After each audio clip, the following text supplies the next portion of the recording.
Hey everybody, it's Nathan from savagelandsnews. Hope you guys had a great long weekend. That holiday break was much needed for me.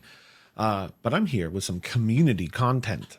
So this is blowing my mind. I asked the community for some help while I was kind of stuck, gone for a couple months working on a really big project. And I got more responses than I thought I would. And not only that, I got an hour-long video on brute math coming your way right now. You know him from the community, Sean Davis, aka Perfect Octave in the Discords. He's been on the channel before. He's pioneered some of the brute math that's out there. He's a big name in the brute community, and I'm so thankful to have him on the channel coming up next.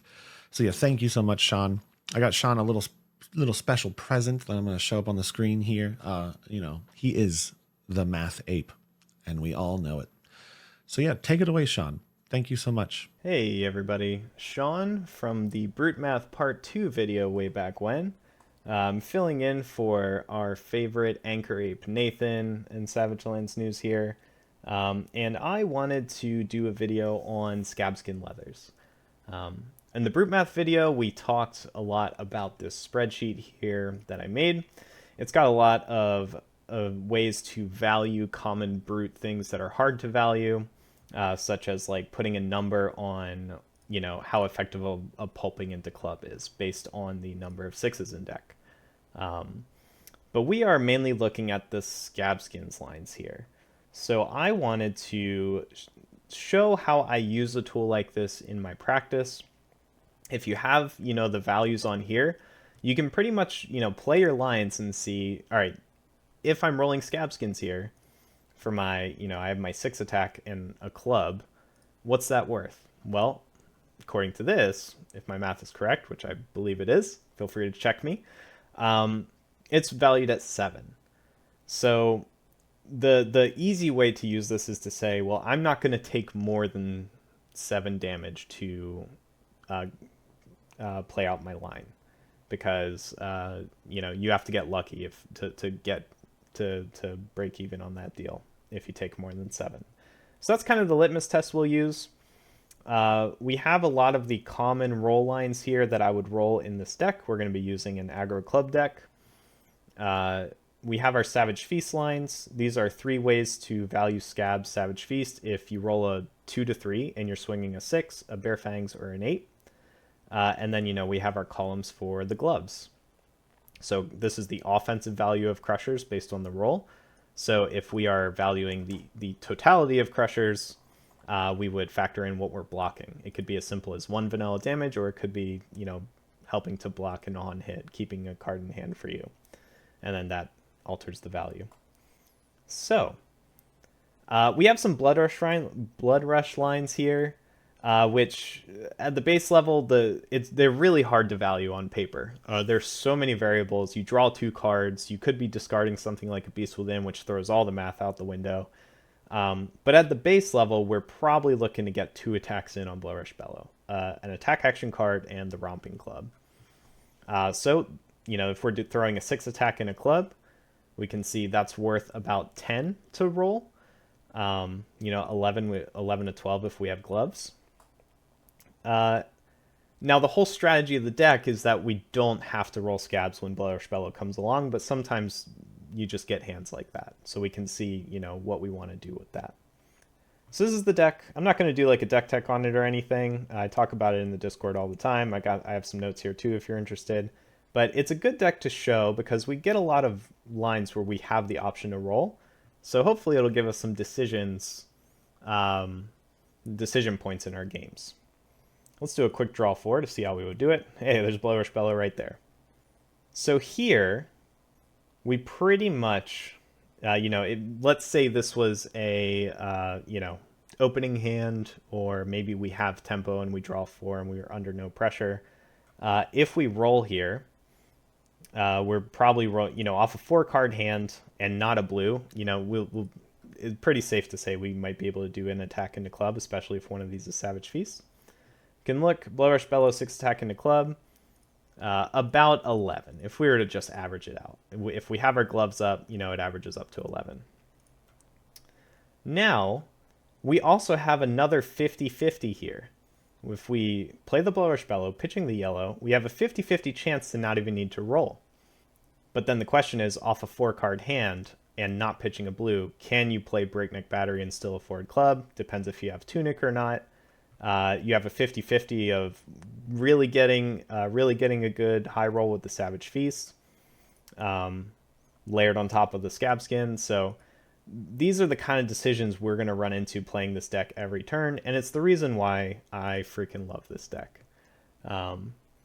So let's see. We're going to hop into Talishar. Bravo's a good match. I used to think I wanted to go first against Bravo, but my data tells me second. So even though he can dominate and do some crazy stuff... Oh. Sorry, report every game. Didn't want to see Rhinar. Let's try something else. Maybe Kano. Sure, let's do Kano. So, let us see and hope to not get blown out. And, you know, this is a nice turn one that the deck gives us, so we're just going to take the Wild Ride line. Usually I try my best to Arsenal, like Pulping and Wild Ride. Hey, there we go. Usually I try my best to Arsenal, Pulping, and Wild Ride. But when you just have 4 cards and a good way to play them, it's pretty good. Now, I'm going to be greedy. We have 2 more Blood Rushes in the deck, and this is just going to be free damage. And potentially an Arsenal. That, or we could Arsenal the Blood Rush. I'm going to go for the free damage. All right. Not the best, but we can Arsenal the Beast Within, and it's 2 more points of value than coming in for a club for 4. Probably should have just taken the club swing and Arsenal Blood Rush, but yeah, you live and you learn. All right, that's nice for some E-Pots. Ooh, very relevant. We are not going to take a Scab's Risk here because we want to blow up that E-Pot. Oh, wow. Okay, so now this is where I want to take a line, right? But if we look, we are going to roll for a Smashing Performance into either a club or a CNC or whatever we draw. If we just look at, I mean, no matter what, it's going to be more value than swinging 6. Because if we just look at 6 attack into club, that's a value of 7. We have no relevant gloves here. So we're just going to do it. We're not in kill range yet. We're at 40. So this is, you know, we're not going to lose the game on this roll. Oh, and we are rewarded. All right, let's Smashing. Beautiful. And now we can... I was hoping we could swing Beast Within, Arsenal to lead the charge, but we cannot do that. So I think I just... Well, actually, no, we can just let it rip. I forgot. We can barely ever use all 3 action points, but here we actually can. So let's just do it. We're going to swing club because we don't have a way to Arsenal to lead the charge. So we're just going to let it rip and try to high roll this Kano out of the game. Wizard doing wizard things that I'm not smart enough to understand. That's a 12, that's a 17 damage turn plus blowing up the E-Pot. That's pretty good. Now I think we just Grr. I don't want to go shields down. But I don't want to... See, this is where my matchup knowledge is not good enough. I think I AB this, swing club, bluff having a blue, and then Arsenal, like, Massacre Skullcrack. I'll just do that. Alright. Well, I think we Arsenal Skullcrack because just fewer resources.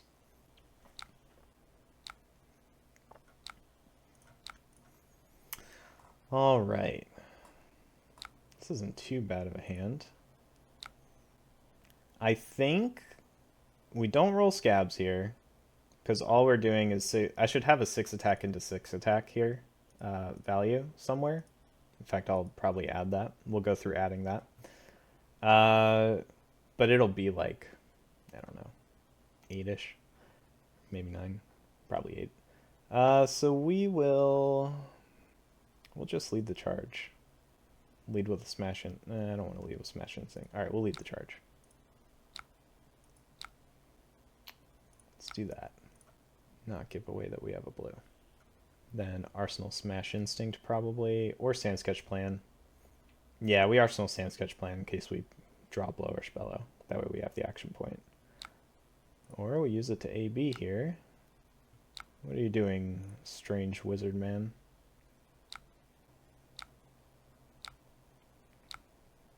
Oh, Aether Wildfire. Okay, well, we'll AB3 this guy.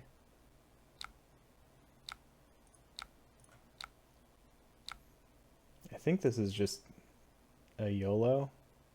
I don't think there's a way he can kill me from 40 with this. Deal 1.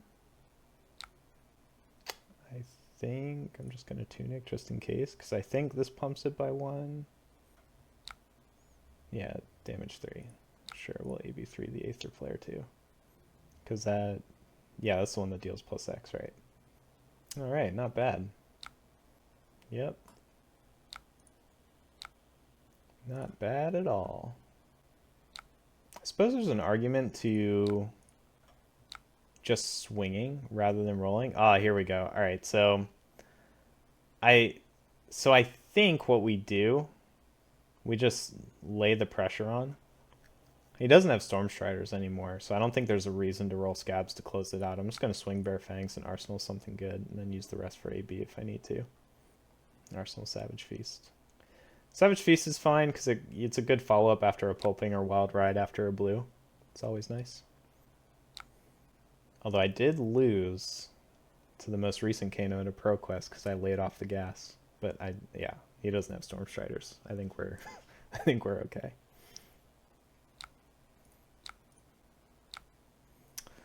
All right, so Savage Feast. We can pretty safely assume we're going to get 3 value. Well, we can pretty safely assume we'll get 3 value out of the roll, probably. So we have a 6 attack in the middle, so we'll just say value of 7.5. That's higher than anything else we can swing, right? So let's just do it. Ah, there it is. That's probably a throw, just because all you need to do is just keep hitting them, but that is how it goes. So if we look at this turn, I think we AB with the Reckless Swing. We play Sand Sketch Plan and then just kill him. I think that's the idea. We'll have Tunic up. So I think we just get the Reckless out of hand now. And then, yeah, we just kill him off the Sand Sketch Plan. Easy peasy. What are you doing, funny magic man? Sure. Alright, now normally I search Savage Feast off Sand Sketch Plan. But we already have one in Arsenal, so it's guaranteed to have one. So we'll just go for the Beast Within to extend the turn.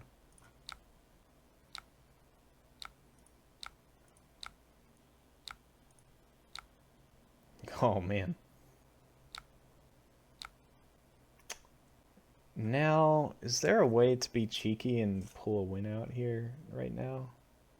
I think we could roll to close it out. But that seems like stupid. We'll just close it out patiently.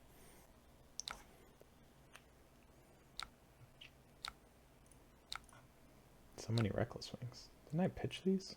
Oh, I shuffled. I shuffled off Sand Sketch Plan. Let's see. How do we kill you, Kano? I think we just roll Scabs here too. I mean, you don't really need to see. Again, it's an EV of 7 if we do 6 attack into club. We can do 6 into 6. Higher value than just throwing 6. Oh, okay. Sure. Okay.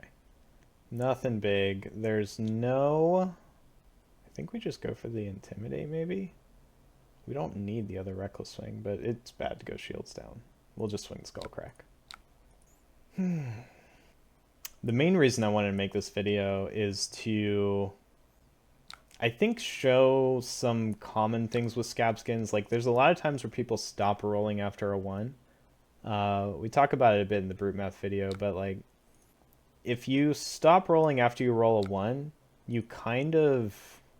Now, that there's a limit, right? There's always a qualifier to everything. Because you can throw the game away continuing to roll when you have it won. Like, I had this game won off the 6, basically. If I kept rolling ones, there's a point where, you know, me trying to close it out just turns into me dying, because, you know. But if you roll a 1, you get punished. The scabs are pretty much your best way to dig yourself out of a hole. It's, you know, a very good catch-up mechanic. So that's the main thing we want to take a look at. And then sometimes you roll a 6 and you just win the game, like this one. I've been saying that so much. Watch me lose in a post-combo scenario or something.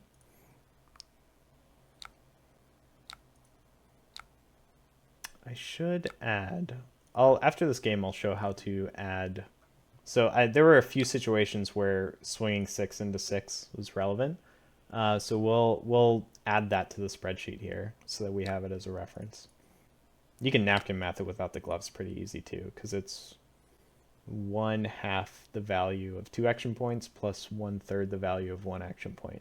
So 1/2 the value of 2 action points is 6 plus 6, that's 12, so that's 6. Plus 1/3 1 action point, that's 2, so that's 8. So it's a clean 8. Yeah, we'll AB that. So actually, yeah, I didn't even need to do that. But we'll after the games, we'll show how you add some of this stuff. What does Mind Warp do? More D damage to healer. Yeah, sure, whatever. We got blues for days, Mr. Kano. What does this do? Deal 3? Sure. I'll keep my tunic counter around. Black with tunic win. Good game, sir. All right. So let's go here and I should do the Viserai game. All right, Viserai, my nemesis. Not so much of a nemesis anymore. Still one where we'll have some good roll scenarios, I believe. This has a race face in it, right? Yeah, okay, we're good. Again, no gloves, so we're doing raw napkin math scabs rolls here. Which, what I just did for the 6 plus 6 to equal 8 EV, you can do it, I kind of ran through it pretty quick, but you do 1/2 the value of 2 action points. So 2 action points on 6 plus 6 is 12. So 1/2 of that 6. 1/3 the value on 1 action point. 1/3 of 6 is 2. Then bam.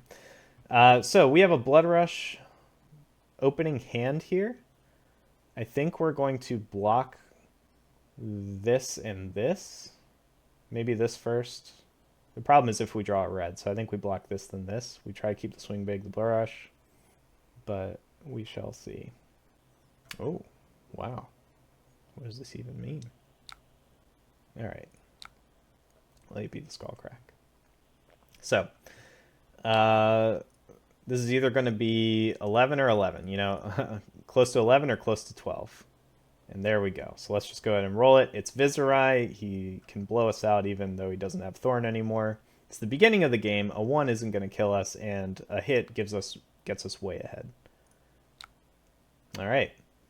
So I think we still just let this rip because Arsenaling Blood Rush isn't good. So, and we don't have an action point really to... I mean, we could swing big. Arsenal Sand Sketch, guarantee the Blood Rush. There's an argument to do that. And there is an argument to do that because we did go second. We have tempo. But we could draw into a Pulping or Wild Ride or something. So I'm just going to let it rip. There we are. So we have to play the Sand Sketch here. But we play the Sand Sketch, search for... We could search for... Yeah, we search for Savage Feast because we have the floating. Where you at, Savage Feast? And then we club. Easy peasy. Effective value of, you know, 11, 10, whatever. But you know, if you... Sometimes the deck just draws you into it.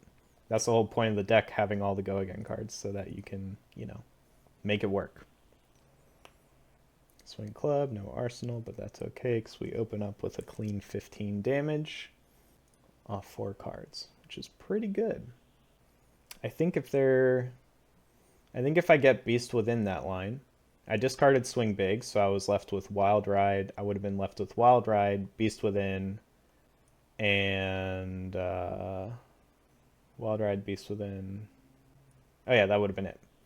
So you could Wild Ride, draw a discard, would have drawn Pack Call. So either way, I still could have attacked into club there. But I think since you have the floating, you have a guaranteed way to play Savage Feast. That's the most efficient way to use the resources. All right, not bad. Now here we swing either Erase Face or Club, Arsenal the Pulping for the next Blood Rush Bellow that we get. So the question is, do we roll Scabs for Club into Erase Face? Now this is another 6 attack Club turn, but Erase Face is on hit. It's pretty good. So, maybe we can bump up the value. I mean, if he blocks it, right? But we would roll Scabs, swing Club, and then try to get him with Erase Face to punish some inefficient blocks. And then this is also a good scenario where if we hit the 1, we just Arsenal Pulping, and we're good to go. Now there's an argument. We already got a good lead, so do we need to roll Scabs? And I would say I don't think we need to roll Scabs here. We don't have Tunic up, so we can't Erase Face Club off the blue. So I think we just swing Erase Face. Oh, unless he does that. Now here is where value-wise we are told to roll because it's numerically better. But I think we go for the safer line. We already got ahead off a good Blood Rush turn, so it's a little inefficient, but we're going to Barraging Beatdown, swing Erase Face, hope the Intimidate makes his blocks a little tough. Arsenal the Pulping. This is where we play Patient Brute. If Viz still had Rosetta Thorn, I would roll for this line 100%. Because I think the most important part with rolling Scabs is to always determine if you're ahead or behind and if you're throwing the game. And against Viz with Rosetta Thorn, you start from way behind because he outvalues you so much. I don't know if he really outvalues anymore with the Nebula Blade build. I haven't played enough Vizorize on Nebula Blade since Rosetta's LL'd to know. But I think without Rosetta Thorn, we got our early lead, and now we just keep the pressure on coast, and we set ourselves up for a big turn for our next Blood Rush. But yeah, if Viz had Rosetta Thorn, we roll Scabs here, and we try to close it out even harder. No problem, bud. Now, if the Viserai attacked, I mean, if he had Rosetta Thorn, he would be attacking, right? This seems like more a build-up and attack build. I don't know if this is the new hotness on Viz or whatever's going on. But the argument, if he did have Rosetta Thorn and he was aggroing, I think we probably, depending on how much pressure, if it's just vanilla damage, we would use the 7 test. I would even be willing to go a little higher because of the hit effect on Erase Face. Oh man, okay. Oh, an all red hand, nice. We have Tunic, this is what Tunic's for. Oh, and it's a blocking turn anyway, even if it's a blue mauve, that is a-okay. Yep. No Rinchant stuff. So, Dominate, sure. As good a time as any to use Scabs for that. I haven't seen this card in a while. I don't know if Scabs was correct using that on a blue mauve, but it feels good to stuff the turn off Rinchants completely. And then, if we end up with this, he has no action points left, so he might creep or something. But if we're left with that, we save Tunic and Erase Face again, I think. Again, our life total, we have over a 10 point lead here. So I think we coast on that, continuing with the Disruption. Save Tunic for when we need it. Because Tunic is, I mean, as you saw with the all red hand, right? If these were non-blocks here also, that's like a death sentence because you have to keep 3 cards just to swing it, and then you can't even use the go again afterwards. So what Tunic does is it lets us block out, swing the non-block, pitching that in the Tunic. So it creates our highest value turns and it smooths out our worst turns as well. So that's why we play on curve. That's why the deck's name is Curvy Rhinar. So we're just gonna coast here. Interesting. Now this is nice because it, gives us room. We have oh, here we go. We have our second pulping here, and we have our tunic. So this is just vanilla damage. Reincarnate is not useful in this matchup, so we're just going to throw it, take the vanilla. Potentially get a pulping into CNC, which is CNC pummel but better, I think. We are not using the Arsenal one because if we use the Arsenal one, we can discard the other pulping. And we do not. Oh, hey, we're destined to CNC pummel, or to CNC after pulping this time. And yeah, no, if we do that, we always keep the one in Arsenal. Any pulpings or wild rides we get from hand that are not part of a Blood Rush Bellow turn are just extra damage at this point. So if I was valuing my tunic counter, I would club, pitching the red, keep it. But, anytime you can do this, it's just really good. It's evasion. Now that he does this, he has one card intimidated. He used this one to block. He has to block 2 cards or lose his arsenal, and then he only has a 1-card hand. It's pretty good. CNC. And this is why I love the deck. Armor's good too. We'll take that, and here we go. This is what we want. Blood Rush Bellow, leave the charge, all that good stuff. Sure, you can do whatever you want, guy. That is a-okay. Now, if we keep the Breakneck, there's a world where we pulping Breakneck Club. Let's see what we get. Oh, okay. The guaranteed line is to Breakneck, but that could discard the yellow, and we don't have tunics, so we lead with the pulping. We hope we don't discard off the top, but that is, At 3 cards, this is not about the valuing draw discard here, but at 3 cards, 3 6s in hand, it's like, it shoots up. So now, we can't do 3 chain links wide, but we can do pulping in the swing big, Arsenal Breakneck for shenanigans. So that is our move. Arsenaling Breakneck sometimes bites us, but, okay, we got him. GG's, man. All right, so only 1 scabs roll. It was only a 1, but, that kind of shows the importance of building your deck to not only rely on scabs. I think it's a very important... Here, we'll... Prism kind of just feels like beating up on somebody, but we'll... Sure, we'll do this one. Mystery. Oh, all right, Rhinar Mirror. King of the Jungle time. Okay. All right, let's go for the turn 1 leak. Hope I don't... Oh, boo. Oh, well, that's fine. Arsenal Savage Beatdown and live for the dream.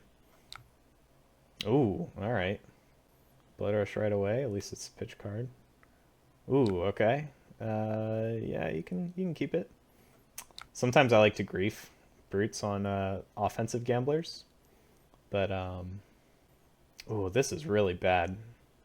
This is really bad. So, claw. The most he can do is claw into 2-cost attack, I think. So, I think if we use Flesh Bag here, it's really early to use Flesh Bag, but this is like not great, but we'll do it.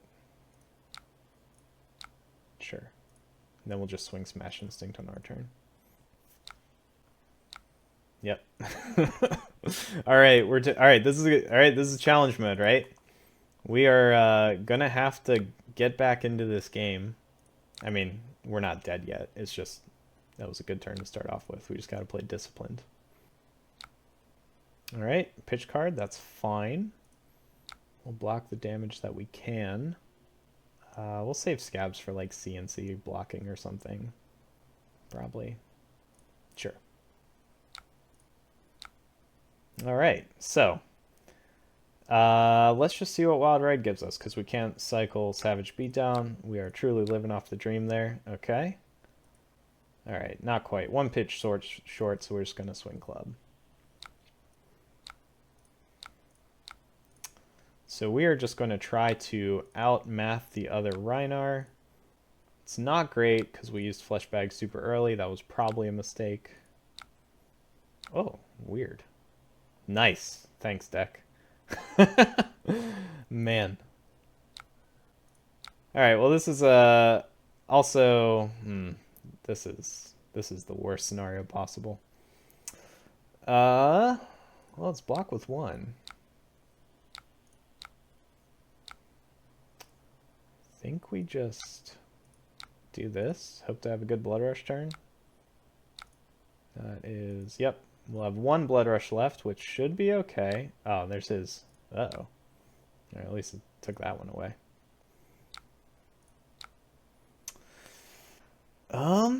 Well, yeah, this is tough.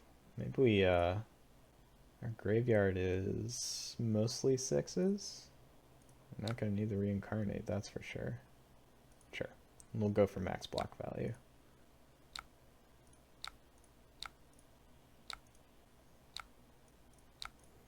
You got it, guy. Alright, so we're going to have to start... We're going to have to start doing things. We're going to dig up dinner, tunic club, just to survive. I didn't actually look. Alright, I got 2 health. It seems like I got 2 health off of this card a lot, no matter how many sixes I pack in. But that's still like pretty good value for a blue. Oh, hey, there we go. Alright. Alright. This is not too bad. Let's just block with scabs to get the armor block in now. And we are going to just go for it. Oh, bummer. Okay, that's fine. We have a savage beat down here. You can have it. I should be blocking more. Okay. We're gonna roll. We have a 50-50 to keep pulping, and he has gamblers up too. I think we play Blood Rush then roll. We're at 6 to his 24, so we can't really afford to play conservative here. Now, Savage Beatdown into Club, that's the kind of turn that would be really nice. We're going to re-roll it. All right, are you going to do it? Okay.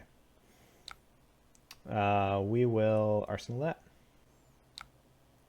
All right, so we'll just do that.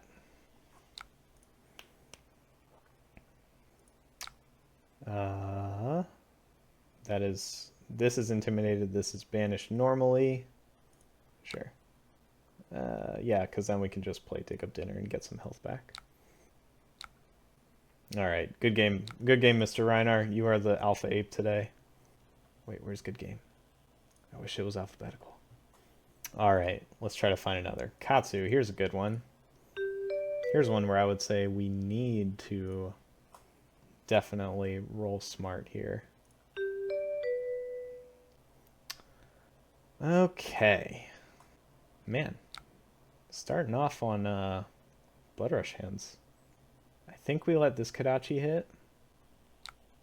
This is where I expose my bad Katsu knowledge too. We'll just block with Dig Up Dinner. Don't need CNC on a Blood Rush turn. Oh, we don't even need to roll. Guaranteed action points. Thank you, deck. Oh, okay. Play that. Unknown odds, so we just go for the Savage Feast here. We can discard Skullcrack, get another one. Alright, that's fine. So we are going to Wild Ride. We get the energy off Skullcrack. We swing Club. Energy off Skullcrack wasn't great, but, you know, hey, it's nice if you get a red, or if we drew a red. And that is just a good way to start out. Another Wild Ride. Here we block, swing club, arsenal. No need to roll scabs here. So yep, we're just blocking, value blocking mask here. This is where everyone can yell at me on my Katsu knowledge. I think because we can't really block with these, we let this hit and then double block on whatever follows, because, you know, if we block this and he has whelming, we're just in lots of trouble. That might be wrong. Let me know if I'm wrong, but we'll double block this guy. All right, swing club, arsenal this, hope to draw our other Blood Rush. I haven't really been looking at the spreadsheet for all my my the whole reason I'm doing the video, but sometimes the deck just gives you really good Blood Rush hands. I think the consensus is we always respect this. Is that correct? We'll just, I think we block with Pack Call just to know what's on top. Tail limb from limb. All right, coolio. Then I think we just Smash Instinct's better late game. Swing big. So this is a good sort of, and this is general brute math, right? I could use the swing big to block 3, but when you attack with it, it's worth 4. So that's just better math. So we're in the mid game. We really want to eke out the most value of our cards that we can. I'll take some armor. That's cool. Does this have? Yeah, it shows how much I know. It don't even know if this has armor. Okay. And then, so if we look at this, this isn't really a sketch. I mean, it kind of is, because Sand Sketch Plan is usually not worth it if you're blocking down to 3 cards. We do have something Arsenal, but it doesn't need Sand Sketch Plan, so this is not a Sand Sketch Plan hand. In fact, this is a pretty heavy blocking hand, because the most I could do is like 6 attack into club. It's only worth 7. I'm going to get much more value out of my cards blocking and swinging club here, so I might even I don't know. I might even just block this Kodachi here. Sure, let's do it. See what they do. Descendant, sure. You can have the reincarnate. Keeping lines open to, scale the hand. I think we give him... He probably values arsenaling, so I think we just do this, save the barrage and beat down for late game. There's an argument for saving the Wrecker Romp too. For, reckless swing. Now this is where we could Wild Ride Tunic Club, but we don't really have good information on if the top card is an important non-attack yet, and there's no reason to give up Arsenal, so I'm just going to swing club. If I were behind... So if I were behind in this matchup, I would play Wild Ride and hoping to discard a 6 off the top into club to buy myself room, because in these aggro matchups, your best turns to getting into the game are Wild Ride or Pulping Tunic Club. That's 11 damage off 2 cards. That is really, really good. So you take 11 damage off those 2 cards, you add in 6 block, and you have a... plus 6, 17 value 4-card hand. It's pretty good. And here we go. This is kind of an insane one too. So we just take whatever he throws here. Maybe use some armor to stuff something. I think I just use Skull Crushers here to block Kodachi. Yep, you can Fluster Fist me, because we are going... Since these are all reds, and they're all really good, we're going to Tunic, Blood Rush Bellow. We have guaranteed go again, and we're just going to hope to draw some resources. And if we don't, we have enough cards to do something sick anyway. Oh my god. All right, so we are going to play this one first. Man, this is a fun day. I could Wild Ride into club, but we're just going to do this. Wild Ride. Oh, yeah. And then into CNC to just say no to Arsenal or kill him with club. Either or. Let's see. He's taken 10. Blocks Mask, so he has 2 life. This is Arsenal? Yeah. Yeah, it's Arsenal, not hand. So we just kill him. And that's, again, why I love the deck. Saying good game seems BM, so I'll just find another. All right, let's do one more, and I'll try to... we're going to do one more, and then I'll show how we can add to this. So most of the time, or most of my decisions are 6 attack into club. We haven't had any good real swing big Tunic options just because our deck's been on fire tonight. But let's join this one and see. Okay, I'll just make one. So if we wanted to add a 6 into 6 here, You can do this with this spreadsheet. You just have to make a copy in, so, you know, okay, we'll do it after. Azalea, all right, this matchup is kind of tough. We'll go first. Yeah, all right. Okay, so we don't want to blow up our gloves. We could just tear limb from limb and see if we can play something.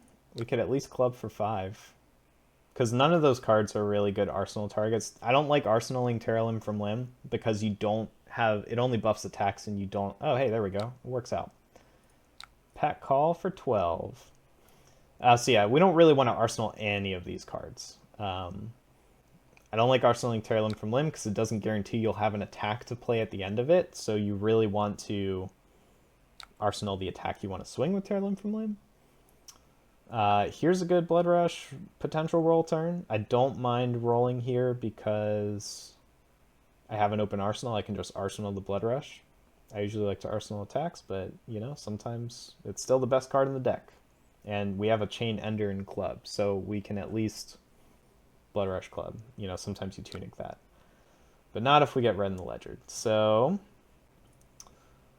it's not even a guaranteed 3, so we'll block with the Dig Up Dinner. We'll block with the Barraging Bighorn. We'll just pitch Blood Rush Bellow for later. That is a-okay.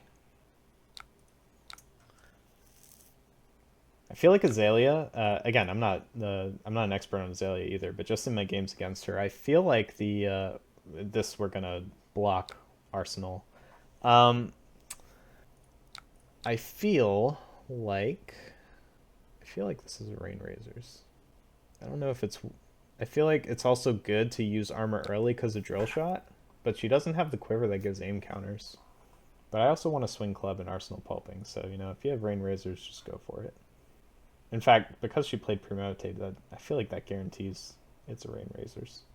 Or some kind of pump. At least that's my feeling. I feel like if it was, she would have snapped it already. Oh, man. But yeah, we're going to Arsenal Pulping here. And then we'll see. We'll see what we get. Oh yeah, alright, cool. That's a good value on Crushers right there. That actually makes Crusher's one block value count for 4. I mean, technically, because I don't think I would have wasted Scabs. I think I would have just taken a turn off to Arsenal Pulping, even though that feels bad with Tunic on 3. I mean, I'm not using Tunic anyway, but you get what I mean. So yeah, I think, you know, it's pretty good value on that already. Any damage we get is just gravy. Sir? Oh, okay. Oh, right. I need to read more because this just stops the reload. It still does go again. I feel like I'm much more reckless online than in person because it's very easy to just click things. Scabs especially. I'm a complete degenerate when I'm not actively practicing. Yeah, we'll let this hit. Sure, you got it. Definitely not worth armor there. Come on, Azalea. Give me some good roll decisions, deck. Alright, Swing Club, Arsenal Pulping. Let's see what we get. We'll have Tunic. I was on a thread earlier before I pivoted about making a deck that doesn't rely on Scabs, but doesn't ignore them. That's kind of... It's one of the most powerful equipments in the game. It's action points on a stick, right? If you build your deck to completely rely on them, so you put in the 1-cost 6s, your Savage Swings, all your Savage Feasts, whatever, and you just go for rolling every turn. I think there's actually merit to that strategy in if you're in a super unfavored meta, like the meta I grew up in: Chain, Starvo, Briar, Lightning Briar. Okay, Inertia. We'll just block this out because I don't want to lose my pulping.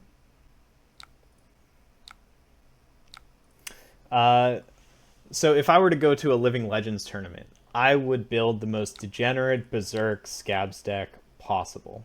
Oh, that's nice. Only 3 for a Rabble. I'll take it. But in a meta like this, where Rhinar has a good edge, in fact, in most metas, I would say, unless you're like super unfavored right out the gate, I think, building a deck that can make use of scabs but doesn't rely on it is super important. And I think the best way to do that is to combine it with Tunic and go for those really good value lines.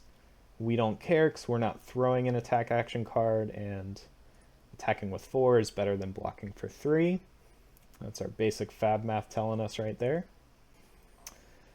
So yeah, best way to do it, Tunic, blue, 2-cost lines. Pulping, Wild Ride, Scabsing for Skullcrack, Scabsing for Swing Big. I don't have Pack Hunt in the list, but, Pack Hunt's a great target for that also.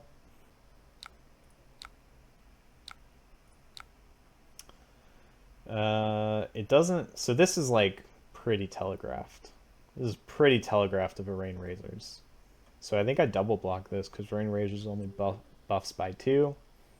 Won't need Reincarnate. Oh, hey, we have a Skullcrack line here. So yeah, we'll go for it. Now, if we go for the Skullcrack club line, Scabs to 6-attack club with Crushers, it's valued at about 7.5. So, do we take more than 7 damage to make this line happen? Because if we're getting threatened with more than 7 damage, we just block for 3, swing club. Because as soon as we're taking more than 7 damage, it's just not worth it to keep it. It's just better to block for the 3 and then, swing the 4. Especially if, there's some on hits. Maybe we have to block something with armor. There's the Rain Razors. But at least no reload. They can activate Death Dealer. We'll see what on hit they throw at us. Obviously, if it's like red in the ledger, we can't scabs anyway. So, what do we got? Oh, Falcon Wing. Okay. Oh, okay. All right, we have to do this one. Oh, we have inertia anyway. All right, so this changes things. This changes things in a big way. So we're going to lose pulping unless we throw it. So the question is, do we keep our Tunic counter or do we... I think we block here because our plan has just changed. We're getting an inertia counter. If we block with a Skullcrack, our success rate on pulping goes down. I should, in a normal game, I'm trying to keep track of the 6s I see. Kind of keep a count, kind of like how Nathan Crawford does it for Runeblade balance. But I think we're just going to let it rip. We're going to take the 3 health here from the block. We're going to let it rip. If he double blocks to turn off the pulping, it's not the worst. We keep our Tunic counter. He's got a weaker turn, but come on deck. Yeah, all right, we'll take it. Nothing quite like the 11 card 2-card hand, or the 11 damage 2-card hand. I mean, I guess it's like 2 1/3 of a card, but All right, we're getting towards the end game here. At this point, oh man, okay, deck, calm down. At this point, I think with a hand like this, I use Flesh Bag if I need to keep, because, we're threatening 11, maybe with a CNC, maybe 12 with CNC.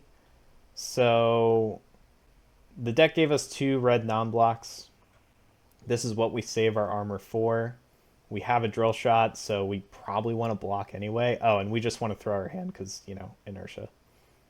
All right. Well, we'll just kill him then, I guess. Okay. Thanks, Codex of Inertia. I could have discarded my Blood Rush off the top. All right.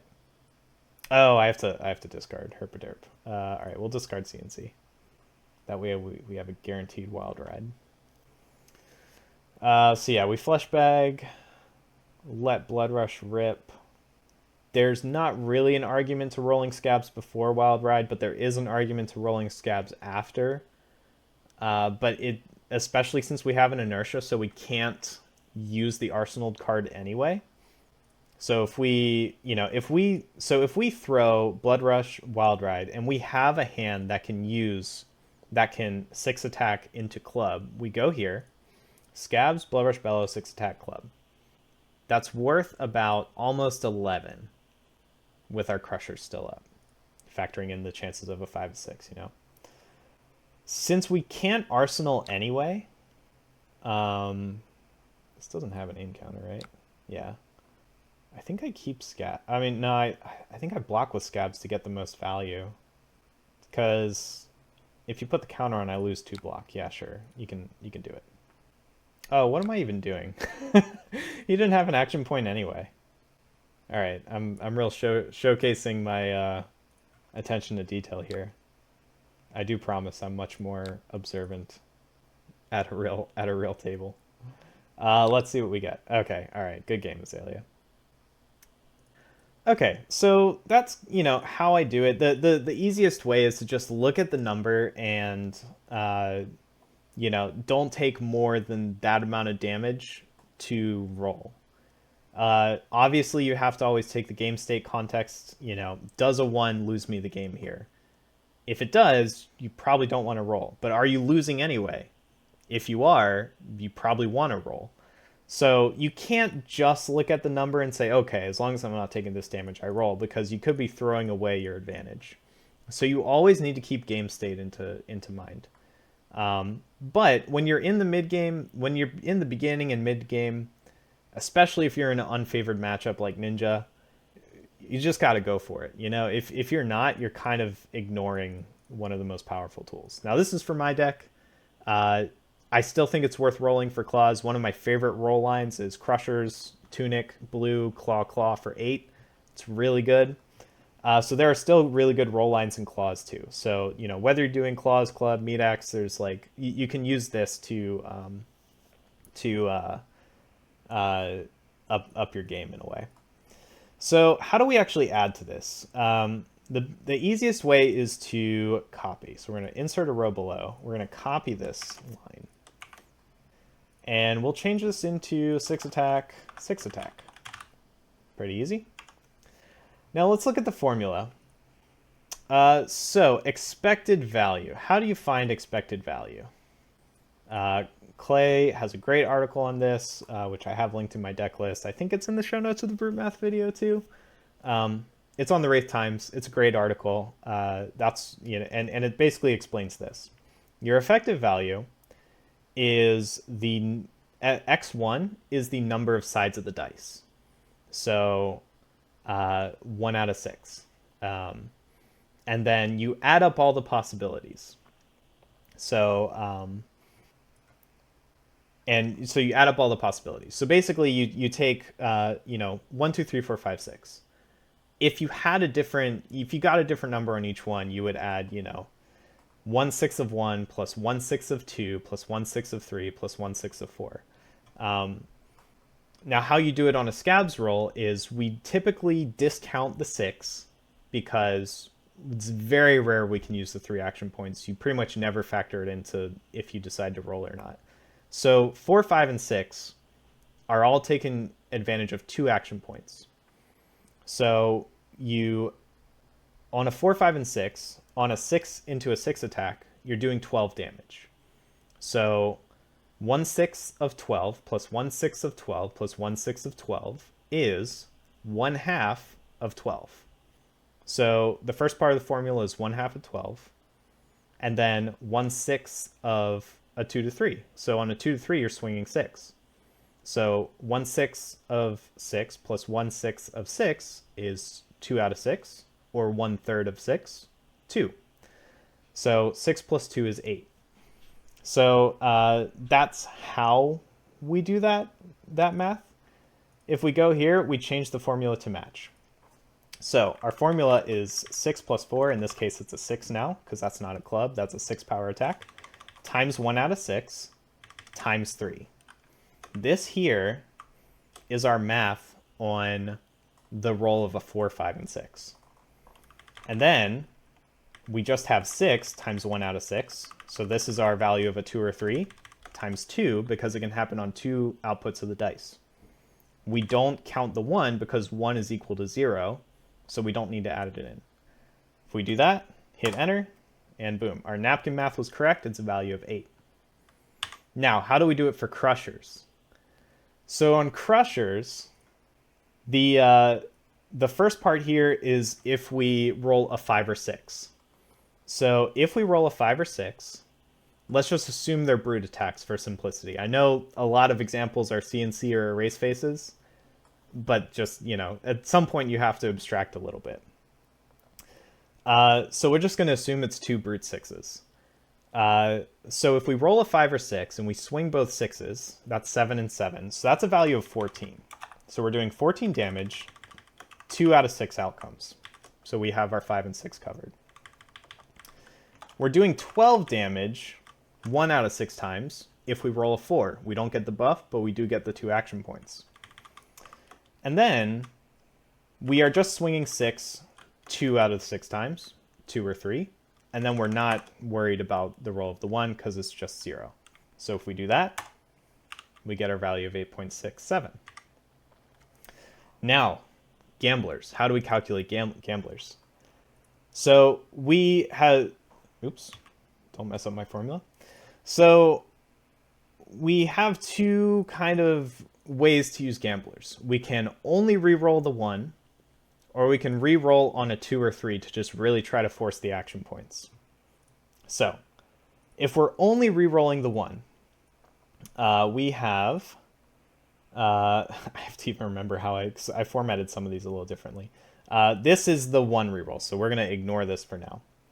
So this is our roll of a 4, 5, or 6. In 3 outcomes, you know, we're doing 12 damage. In 2 outcomes, we're doing 6 damage, and then, so that's it. So, you know, actually, where is this? 6 times 2 times 1 out of 6. Yeah, okay, so this is accounting for our rolls of 2 or 3, swinging 6. This is accounting for our roll of 4, 5, or 6, swinging 12. And then if we roll a 1, we crack gamblers and re-roll it, and then this accounts for the EV of the re-roll. So basically, this is taking... We have to change this too, because it's not 10, it's 12. And it's... Yep, 6 is correct, and then 0. So, you know, we're basically saying 1 in 36 times 0 on a roll of 1, 6 on a roll of 2 or 3, 12 on a roll of 4, 5, or 6. You multiply that times 136, and then that gives you your formula for the 1. So we add, this is the roll of the 1, this is the roll of 4, 5, or 6, this is the roll of a 2 or 3. We do that, and we get our Gambler's Math rerolling only the 1. Lastly, we have Gamblers rerolling the 2 or 3, and we have 1 out of 6 times 12. So, you know, if we roll a 4, 5, or 6, you know, 3 options, 4, 5, or 6, that's that. And if we're re-rolling a 1, 2, or 3, our other 3 chances are 1 out of 6 times, and then we can just add all this up. So in this case, it's not 10, it is... Because remember, we did this off of a 6 attack in the club, so the 2 action points is 10. So we have, you know, 4, 5, 6, 2, 3, 1. Boom. It's a little dense stuff, but, you know, it makes more sense when you write it out. But if you ever want to copy this for your own lines, just feel free to grab the sheet, make a personal copy, because you won't be able to edit mine. You can see it, you can use it, but you can't edit the fields. You know, pop in the number of 6s in your deck so that these values are correct. And then, yeah, use it for yourself. You'll notice re-rolling Gamblers 2 or 3 is numerically better than re-rolling only on a 1. Now, should you re-roll every 2 to 3? No. You know, if you are just rolling for a 6 blue tunic play, I would not re-roll the 2 or 3 on that. Because you're still swinging for 6, you probably can save your tunic for another turn. But if you need for that roll to hit to win the game, I mean, you saw it in the Rhinar game. I lost anyway because the other Rhinar was a freaking Chad and re-rolled my 4 into a 1. But it worked out for me. You know, if the other guy wasn't packing Gamblers, I re-rolled that 2 into a 4. I could have maybe clawed my way back into that game. So sometimes you just got to re-roll the 2 or 3. It sucks when you re-roll a 2 into a 1. But that's just the life, man. That's the gambles you got to take. Because if you never gamble, you're falling behind. I mean, in my opinion. Maybe that changes with heavy hitters and we get to be a normal deck, but I would actually be a little sad. I wouldn't be sad if our bets were actually good. I'm happy for our bets to be good, but I don't want to lose the betting in Rhinar because I'm a filthy degenerate who loves it. So that is pretty much it. I may do another one of these to focus more on the draw discard stuff with the like Nathan Crawford's way of keeping track of the numbers in your deck. Let me know if you want to see that. But yeah, this was fun. I hope you guys found it useful, and I am in the Discord, if you have any questions. My handle's Perfect Octave. It's Perfect 8VE. Sounds out octave. It's a music joke. I didn't really think about it when I made it, but that's just how it is. All right. See you, everybody. Thanks.